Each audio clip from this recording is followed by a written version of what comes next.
The baseball glove lesson. In the quiet town of Willow Creek, nestled in the rolling hills of central Pennsylvania, lived a man named Tom Harlan. Tom was a high school history teacher and a former minor league baseball player who never quite made it to the big leagues. He coached the local Little League team on weekends and spent his evenings grading papers or tinkering in his garage. Tom had a son named Jake, a lanky 15-year-old with tousled brown hair and a permanent slouch from hours spent hunched over his gaming console. Jake was a good kid at heart, funny, kind to his younger sister, and quick with the joke, but he was drifting. Schoolwork piled up untouched on his desk. Chores around the house went undone. Most days after school, he'd rush straight to his room, plug in his headset, and disappear into online battles with friends across the country.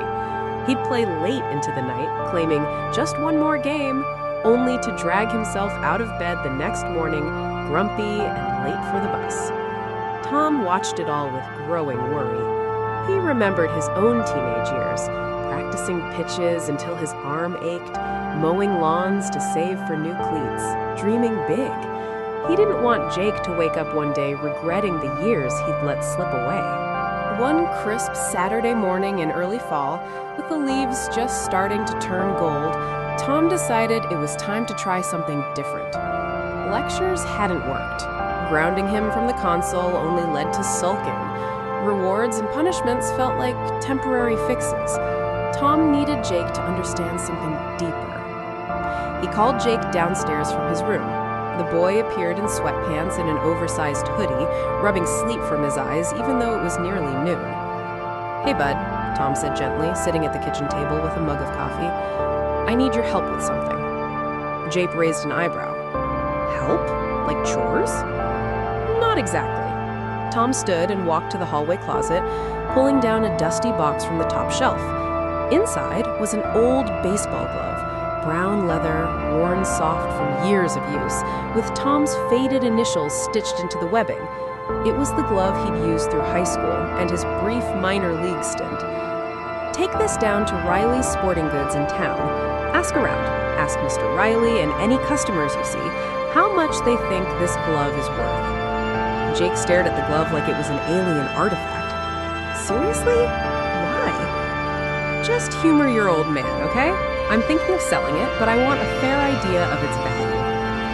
Jake shrugged. "Fine, whatever." He slipped on his sneakers, grabbed the glove, and headed out the door on his bike. Riley's Sporting Goods was the heart of Willow Creek's sports scene, a cluttered shop on Main Street filled with bats, helmets, fishing rods, and shelves of sneakers. The bell jingled as Jake walked in. Mr. Riley, a burly man in his 50s with a graying beard, was behind the counter restocking jerseys. "Hey there, Jake. What brings you in?" Jake held up the glove. "My dad wanted me to ask how much this is worth." Mr. Riley took the glove, turned it over, flexed the leather. "Nice vintage Wilson. Good condition for its age. I'd say maybe $50 to the right collector." Jake nodded and wandered the store, showing it to a couple of dads browsing cleats. Mr. Riley chuckled. "Game time? Kid, you can buy a new glove for $60. Time's another story." He handed it back with a shake of his head. Jake tried a father picking out a helmet. "Game time in the glove?" The man laughed. "Sounds like your dad's pulling your leg. Maybe priceless? I don't know." A couple of kids browsing basketballs sniggered. $0. It's just leather." Jake's face burned. He felt stupid, like everyone was staring. He almost turned to leave when he noticed an older man in the back corner of the store, sitting at a small workbench surrounded by tools, polish, and broken bats.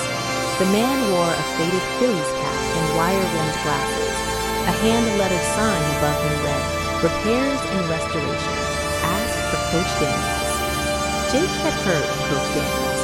He was a legend in Willow Creek, had coached high school baseball back in the 70s and 80s, sent a handful of players to college scholarships, even one to the pros. Now retired, he spent his days at Riley's fixing equipment for free or cheap, just to stay close to the game. Jake approached hesitantly. "Excuse me, sir? My dad sent me to ask how much the game time inside this glove is worth. Coach Daniels looked up slowly, his eyes sharp but kind behind the glasses. He took the glove gently, turned it over, recognized the stitching.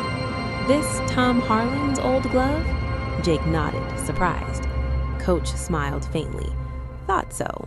Good player, your dad. Heart of a lion. He paused, running a thumb along the worn pocket. Son, you can put a price on leather and laces easy enough. $50, $100, whatever the market says. But Jake stood there, the glove heavy in his hands. Coach continued softly.